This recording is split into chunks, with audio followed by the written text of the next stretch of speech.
Good morning. Good morning. My name is Yvonne. I'm from Cape Town in South Africa, and I'm going to talk to you a little bit about painting in Antarctica today. So I'm an expedition artist. I've been working on ships for the past 6 years, mainly down in Antarctica, but also on the Arctic coast, Norway, West Africa, and West South America.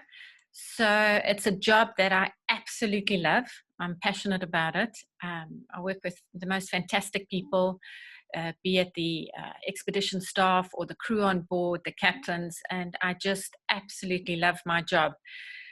I know when I grew up, my father always said, "Oh, you can't make a living with art," but I have been very fortunate that I have combined my love for the sea and my love for painting all together. So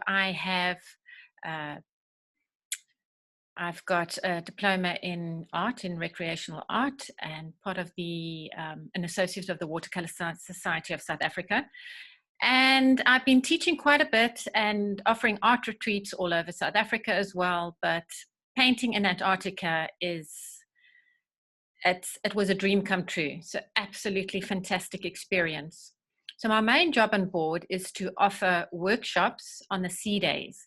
So when the ship is positioning from A to B, or the weather is extremely bad and everyone has to stay on board, we might offer lectures, something like that, or I would be doing an art workshop where I take people from all walks of life on the ship, people that have never painted before, right up to architects. I've had them all on board and we have a lot of fun, and we just do various paintings, and I show you sort of step by step how it goes. But I'm not only the artist in residence. I also have to work as Zodiac driver, which I love. I grew up sailing with my dad here in South Africa, and I absolutely love boats. So it's wonderful to be out there and just get new inspiration. So this is one of my main jobs on board, as well as things like small presentations to help wherever I can, just general naturalist, being ashore and helping the guests. Okay, next slide. Right, so this is basically what it looks like when I'm painting ashore. And as you can see, all types of weather you can get all types of weather in Antarctica. So sometimes the sun is shining and it's absolutely glorious. You take your jackets off, you don't even need gloves to paint. Other days, like on the left-hand side, it is absolutely freezing. I've got special gloves that the little caps come off, and just my fingertips stand out, and I can paint that way. But it's quite extreme painting, and not all the guests have to go through this grueling exercise. It's just something for fun. I do offer plein air, which is painting outside, workshops ashore as well, where I carry the kit up for maybe 10 artists at a time and we paint outside, but that's normally reserved for really good weather days. This is normally what my kit exists of. So it's a very small little pouch, the size of like an A5, and it has the sketchbook, just a couple of brushes, my little water container on the top left, a palette. I use the various colors that I decide to choose from. I squeeze them in from a little tube. So I don't really buy the palettes where you get the set colors already in them. I choose which colors I want, and a couple of felt tip pens that are waterproof. And this I take everywhere. It's in my backpack. If I go ashore and there's a chance to do a bit of sketching, I can quickly whip it out and do some sketching. Even to travel with, it's nice and light. It's not going to take up a lot of space on your luggage. It's just like really handy way of recording what you do and what you see. Even if it's something like a journal, if you're into journaling, it's great to do some writing as well. I'm not big on the writing side, but I think I've seen some other artists do fantastic journals where they do a diary every day and then a tiny little sketch on the side. So it's a really great way of recording your holiday. So anything from pen and ink sketches. This was done from the deck of the ship. So one of the nice tabular icebergs that we passed along the way, probably in Antarctic Sound somewhere. And another pen and ink from Peterman Island.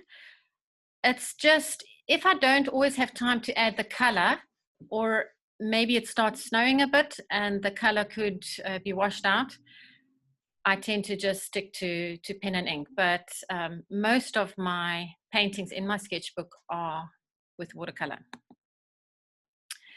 So here, this is at a Brown Bluff, sitting just off one of the glaciers.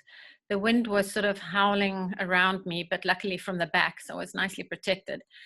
And then I normally take an extra jacket or something to sit on and try and do a little sketch on site. This is what I enjoy doing the most, is actually what's called plein air painting. So sitting at the place, painting what you see, and not really from a photograph. Another one at Couverville, beautiful, glorious day. This was absolutely, well, this was no pen and ink at all, only straight watercolor. And I must say, coming from South Africa, this was all pretty challenging a few years ago to do snow and ice, because we don't have snow and ice in South Africa. So this was a really great learning curve for me. But you know, the more you do, the better it gets, and don't ever worry about what somebody else is going to say or whatever. You just, the more you paint, the better it's going to get. And it's just really great later on to look through the paintings that you've done on your holiday. Then not forgetting the penguins. So we can't leave those out. They are the cutest things you have ever seen. These are the gentoo penguins. So here you can also see it's not just black and white. They have little red bills and these like little things, and the orange feet.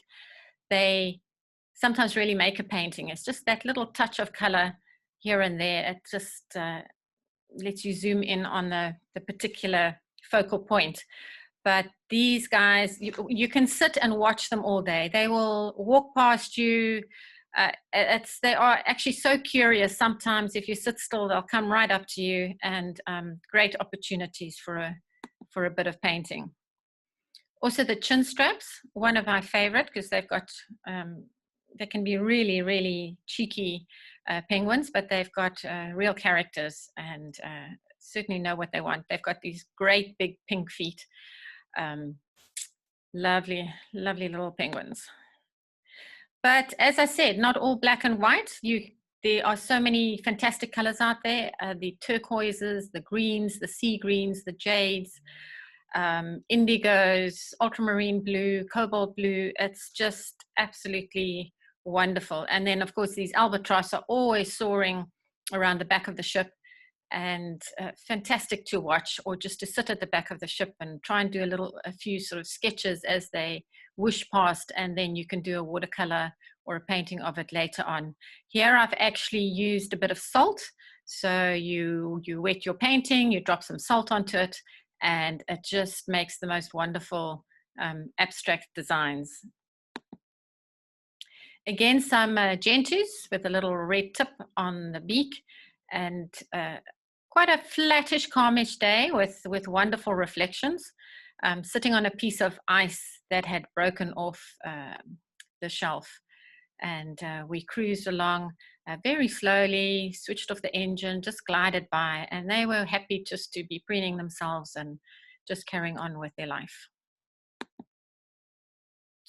But of course, not just all sea life. So there's a lot of landscapes to paint. This is Horseshoe Island, where there's an old base, an old Antarctica base. And here we had, in fact, it was a bit scary. We had extremely warm weather for this day. I think it reached to about 12 degrees or something, and this is quite far south. It was, we had our polar plunge here today, at this particular day, but I sat up on the rock, and here I sat up on the rock and I did some sketching and then painting of the hut. Sitting with me was the doctor on board, and he decided he'd give a bit of a, give painting a bit of a chance as well.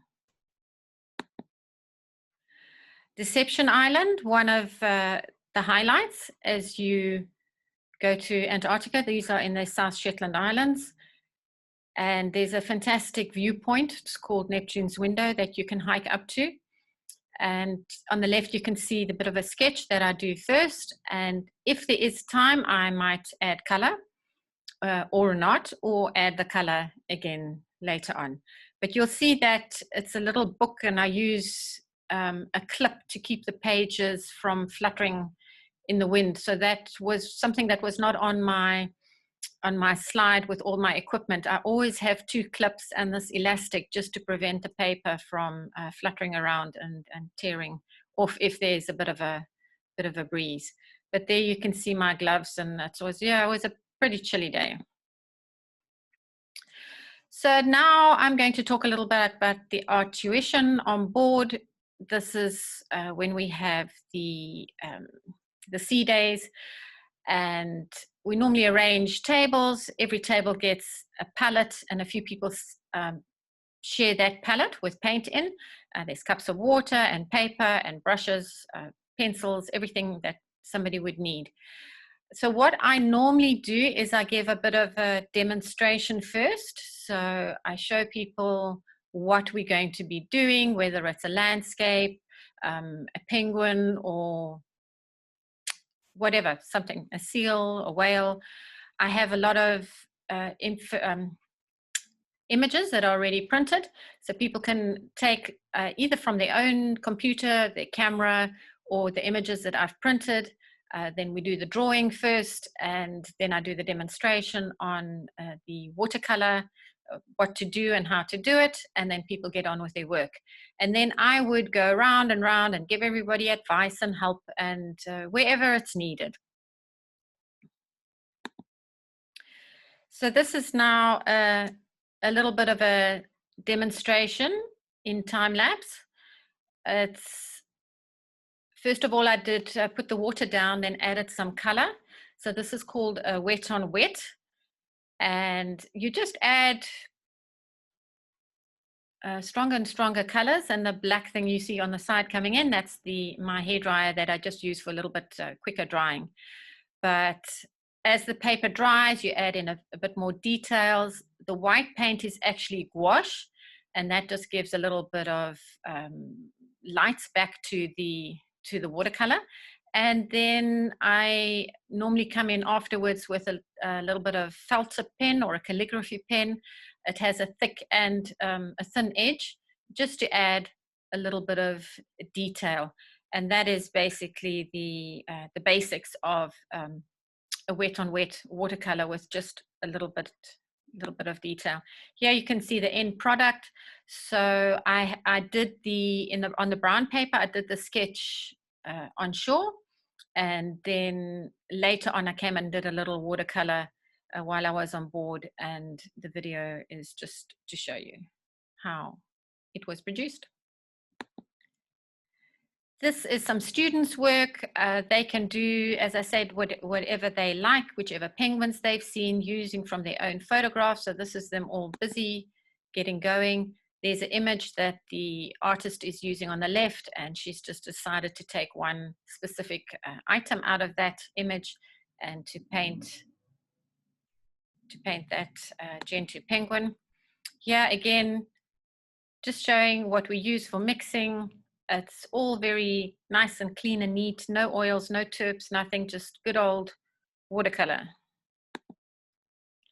And a bit of a full class. So just sometimes we have quite a lot of people taking part, sometimes not that many.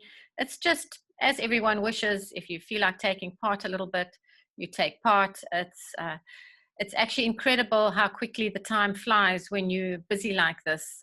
An hour can fly by without you realizing. So it's certainly true what they say, time flies when you're having fun.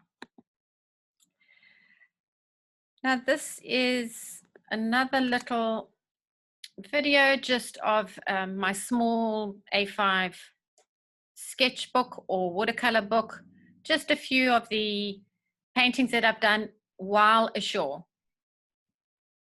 So sometimes they come out nicely, sometimes they're a bit rough. It doesn't matter. It's just a recording for yourself to take home afterwards. It's actually amazing how when you look through these sketchbooks later on, when you're home, you will remember exactly where you were sitting when you were doing that sketch. Because if you're taking photographs, you're taking hundreds of photographs, and it's just snap, snap, snap. And sometimes you look back on it and you think, you know, where on earth was that?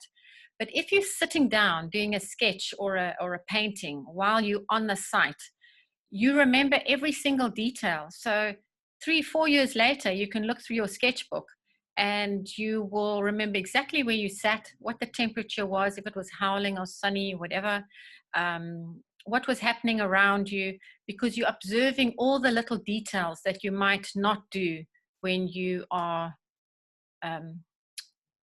taking all those photographs. And this, one of my favorite ones in my book, is of Nico Harbour. This is a special place down in Antarctica with the glacier. This is pretty early season, so still a lot of snow on the shore. And that is it for me today. So adios, but not goodbye. This little chap, Adele, jumped into my my zodiac, and it was an absolute highlight of this whole season, was when he jumped in my zodiac. They are just so curious. And he sat there for 20 minutes, and luckily I didn't have to do any, you know, I was just pottering around and waiting for guests to go from the ship to the shore, and he was just the cutest ever. So hopefully we'll see you again in the not too distant future, and get those sketchbooks out, and definitely take them with on your next trip.